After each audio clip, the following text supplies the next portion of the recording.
खुलुमबाय गोजोन फुंबिलिनि गिबियावनो बयनिसिमबो नार्जारि चेनेलनिफ्राय नोंथांमोन बयखौबो बरायनानै लाग्रोनाय जाबाय। दिनै नोंथांमोननि थाखाय गोदान भिडिअ लानानै फैबाय। आसा खालामो भिडिअखौ जोबजासे नायलांगोन आरो चेनेलाव गोदानब्ला चेनेलखौ साबस्क्राइब खालामनानै लानो आरो नोंथांनि लोगोफोरनोबो शेयार खालामनानै होनो खावलायनाय जाबाय। जेन' नोंथांमोननि हेफाजाब मोननानै आं सानफ्रोमबो भिडिअ लाबोनो हानाय बायदि दानिया फैदो दिनैनि मोननैसो आपडेट खौरांफ्राव। बर'नि सासे आंगो बिजाबखौबो हादरनि गाहाय मन्त्रि नरेन्द्र मदिया दिल्लीयाव जानो गोनां 75थि रिपाब्लिक डेनि आलासि महरै हांख्रायदों। सुलुङाव मिथिनाय बादिब्ला क'क्राझारनि साखोन सिखोन आरो ग्रिन क'क्राझार सैमा आथिं ग्रुपनि गायसनगिरि सोद्रोमा अजित कुमार बसुमतारीया दिल्लीनि 75थि रिपाब्लिक डेआव आलासि महरै बाहागो लागोनखौ जोङो मिथिनो मोन्दों। मख'थावना दि बर'नि दोरोङारि गेलेमुनि बिबानगिरि आरो सैमा आथिं ग्रुपनि गायसनगिरि सोद्रोमा थामहिनबा गागि खौरांगिरि अजित कुमार बसुमतारीया बे खेबनि 75थि रिपाब्लिक डेआव आलासि महरै हांख्रायजादों। मिथिनाय बादिब्ला प्रसार भारती दूरदर्शनआ बिथांखौ रिपाब्लिक डेआव हांख्रायनाय जादों।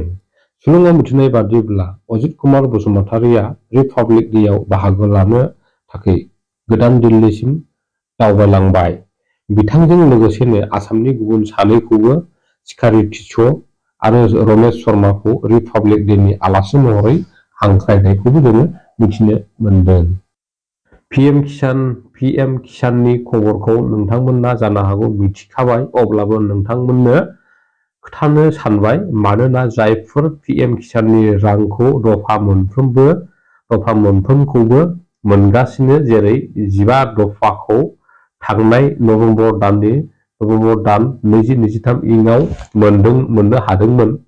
मोनदोंमोन, थिग बेबादिनो पिएम किसाननि 16थि दफाखौबो सुलुङाव मिथिनाय बादिब्ला थि अक्ट'खौ होनो हायाब्लाबो बोहैथि बोसोरनि जानुवारि नङाब्ला फेब्रुवारि दाननि गेजेरावनो 16थि दफाखौ एबा 16थि दफानि रांखौ नोंथांमोना मोननो हासिगोनखौ जोङो मिथिनो मोन्दों। फैगौ 27 जानुवारि थामहिनबा बिटिआर एकर्ड डेखौ मिरु आबसुआ क'क्राझारनि ग्रिनफिल्डआव फालिनो एबा खुंफुंनो साखाफारा जानायखौ जोङो मिथिनो मोन्दों।